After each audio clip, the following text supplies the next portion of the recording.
Bem, meus irmãos, vamos dar início a mais uma reflexão, hoje com o tema Escolhas Erradas. Meus irmãos, quando eu estava preparando esse estudo, uma das grandes motivações que me fizeram usar essa entrada para falar sobre a nossa vida secular, e no caso aqui a nossa vida conjugal, foi quando aconteceu aquele acidente com o avião lá da Chapecoense. Tinha uma pessoa lá no trabalho, muito carente de Deus, e ele chegou para mim e falou assim: pois é, como é que é o destino, né? Ontem estavam todos vivos e agora não se sabe se todos morreram, o destino. E aí eu falei para ele: olha, eu não concordo com você, isso não é destino, isso é uma consequência de escolhas ou de uma escolha. E no caso daquele acidente, a consequência da escolha daquele piloto de não fazer uma parada para abastecimento causou não só a morte dele, como também a morte de outras pessoas. Então, porque Deus, nós temos o livre-arbítrio. Ele, por questões de economia, sei lá de quantos mil dólares, ceifou a vida de mais de 50 pessoas, a dele. E tudo isso motivado pelo quê? Por uma escolha. É por isso que a vida é feita de escolhas. Desde a nossa tenra infância até os últimos minutos da nossa vida. Nós sabemos que tem algumas pessoas aí que nos últimos minutos da sua vida foram confrontados, ouviram a palavra de Deus e escolheram e aceitaram a Cristo nos seus últimos momentos de vida. Foi uma escolha. Então, constantemente na nossa vida, diariamente, nós estamos sempre fazendo escolhas. E quando eu estava preparando isso também, esse estudo, eu comecei a me lembrar de tantas escolhas na minha vida, algumas bem-sucedidas e outras mal-sucedidas. E a vida é assim, feita de escolhas. Essas escolhas, certas ou erradas, vão ditar se o nosso amanhã vai ser um amanhã de sucesso ou de fracasso, se o nosso amanhã vai ser de alegrias ou de tristezas, ou se o nosso amanhã será de satisfação, frustração, ou ainda se será de vida ou de morte. E algumas de nossas escolhas poderão influenciar nossas vidas para sempre. Ainda que mudemos, mas algumas escolhas vão se perpetuar. A Bíblia nos fornece exemplos variados de boas e más escolhas. E nos apresenta de forma clara e inquestionável as respectivas consequências de cada uma delas. Escolhas erradas. Adão e Eva escolheram comer o fruto. Davi escolheu adulterar. A mulher de Ló escolheu olhar para trás. Sansão escolheu estar com aquela mulher e escolheu revelar o segredo que só ele, Deus, sabia com relação ao segredo de sua força e que lhe custou a vida.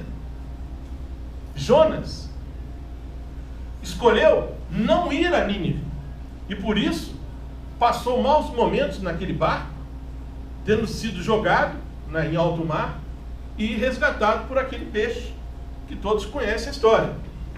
Mas nós temos exemplos também de escolhas certas. Abraão escolheu ter fé, crer. José escolheu ser fiel a Deus. No momento em que teve a oportunidade de se deitar com a mulher do general, do Potifar, ele disse que não. Ele não poderia contrariar a Deus e nem por pouco àquele que lhe deu tantas coisas ali, que era Potifar.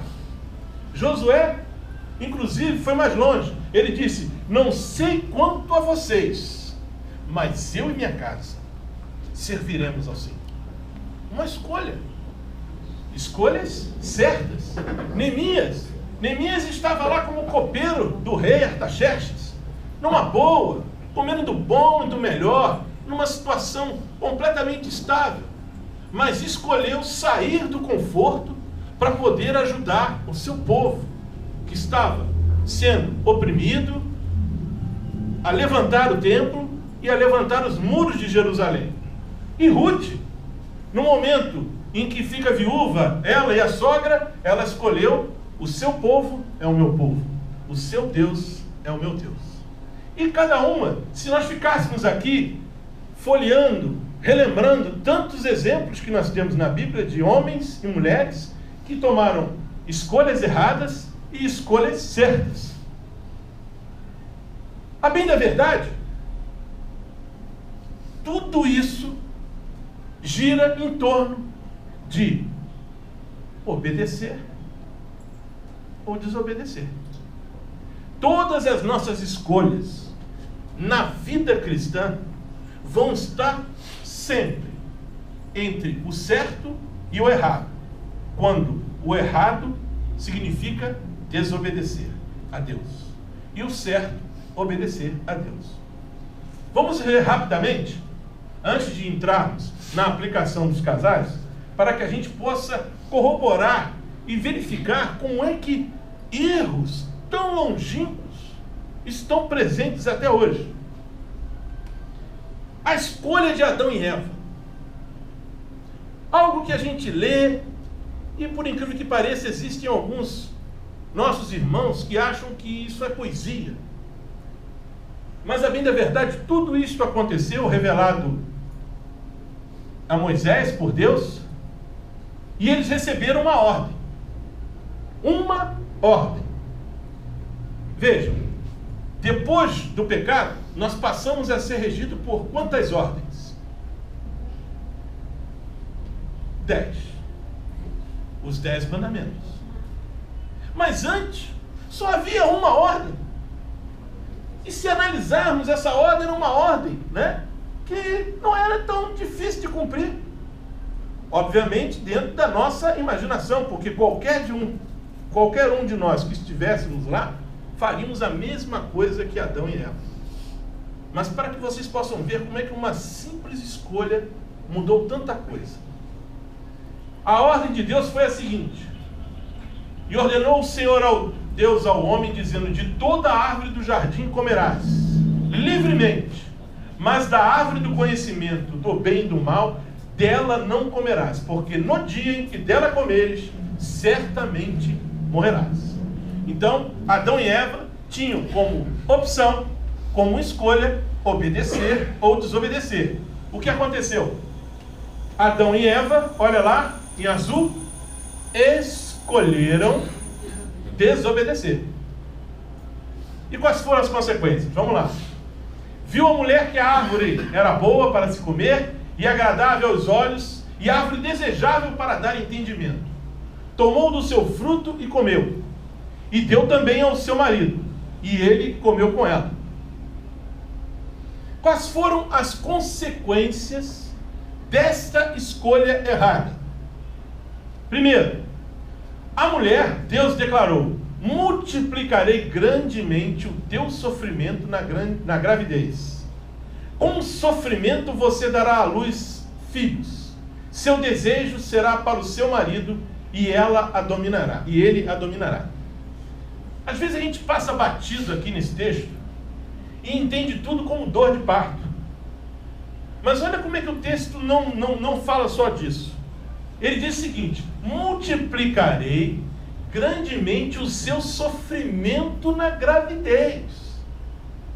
Então, antes dessa escolha, a mulher estava destinada a ter filhos, a engravidar, mas não ia ter problemas hormonais, não ia ter varizes, não ia ter estrias, não ia ter enjoos, não ia ter descolamento de placenta, não ia ter nada. Mas, devido à escolha, a gravidez e não o parto passou a ser de sofrimento. É óbvio que algumas mulheres passam pela gravidez muito bem, mas nem é sempre assim. mas sempre algum desconforto existe. Subentende-se que antes dessa escolha não havia esse desconforto. E aí sim, com sofrimento você dará à luz. Onde subentende-se que a mulher teria a criança em parto normal, sem nenhuma dor, sem nenhum sofrimento. Tudo escolha, consequências da escolha errada. Adão, por sua vez, qual foi a consequência? Ao homem declarou: visto que você deu ouvidos à sua mulher e comeu do fruto, maldita é a terra por sua causa.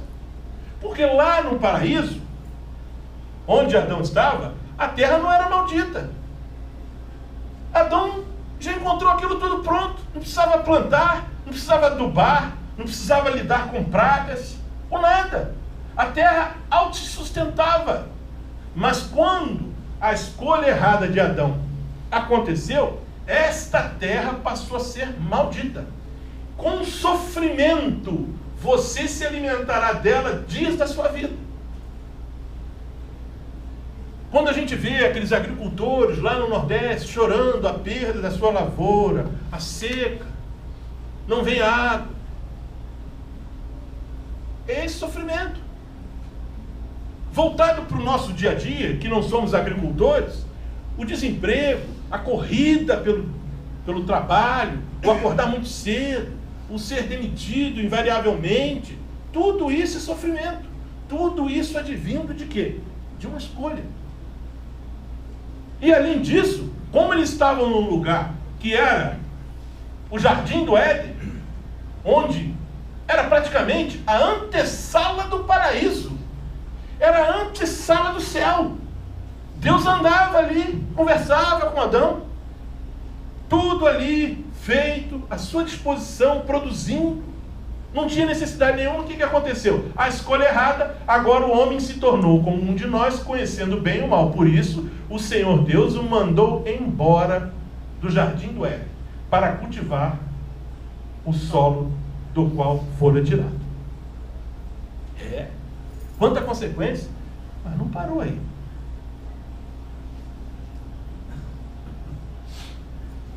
Milhares, milhões de pessoas sucumbiram à morte eterna por conta da escolha errada de Adão e Eva. Do acontecido até os dias de hoje, quantos milhões de pessoas morreram e hoje estão no lago de fogo e enxofre? Morte eterna. Consequência bíblica. Portanto, da mesma forma como o pecado entrou no mundo por um homem, e pelo pecado a morte também veio a todos os homens, todos nós. Consequentemente, uma só transgressão, uma só escolha errada resultou na condenação de todos os homens. Assim como, olha a desobediência, por meio da desobediência de um só homem, muitos foram feitos pecadores. Escolha errada. Terminou aí? Não.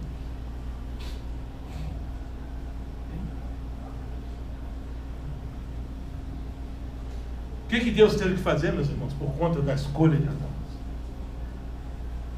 Já que o salário do pecado era a morte, Cristo Jesus veio ao mundo para salvar os pecadores. Porque se dependesse de nós, homens, nós continuaríamos indo para a morte eterna. E Deus teve que se fazer homem, mandar seu filho para salvar os pecadores. Sendo encontrado em forma humana, Jesus, por conta da escolha errada de Adão e Eva, humilhou-se a si mesmo. Mas em todas as escolhas de Jesus, ele foi obediente até a morte. Morte de cruz. Jesus Cristo deu a sua vida por nós, para que todo aquele que nele crer não pereça, mas tenha a vida eterna. Perceberam quantas consequências advindas de uma escolha errada. Antes de entrarmos no nosso casamento, permitam-me mais um exemplo. O rei Davi. Um homem segundo o coração de Deus. Mas que ainda que, sendo um homem segundo o coração de Deus, em determinado momento da vida, fez diversas escolhas erradas. Se não, vejamos. Primeiro, naquela época, Davi, como rei de Israel, estava imbuído de conquistar vários povos. E as guerras eram constantes. E praticamente todos os reis, inclusive Davi, participavam ativamente das batalhas. Ele saía junto com o seu exército e ele ia para a batalha. Mas, uma vez, Davi escolheu ficar em Jerusalém. Não, dessa vez, mandou lá o general Joabe, o seu exército, e falou: eu vou ficar. Olha como é que algumas escolhas simples, pequenas. No ano seguinte, na época em que os reis se preparavam para as guerras, no tempo da primavera, Davi mandou Joabe e o exército israelita destruir os amonitas e cercar a cidade de Rabá. Mas Davi ficou em Jerusalém. Escolheu ficar. Ah, não vou não. Dessa vez eu não vou. E aí, como ele não foi, um dia ele perdeu o sono. E aí, quando ele perdeu o sono, ele escolheu distrair-se no terraço de seu palácio. Obviamente, o palácio do rei, presume-se que era a edificação mais alta, de onde ele tinha uma visão privilegiada. E ele, como estava assim, à toa, aquela musiquinha, estou à toa na vida. E aí parou para debruçar e escolheu olhar, escolheu continuar olhando para alguém que chamou sua atenção. Uma tarde aconteceu que Davi se deitou para descansar, mas não conseguiu dormir. Então ele se levantou, foi para o terraço do Palácio Real para distrair-se. É distração, hein? Olhando para fora,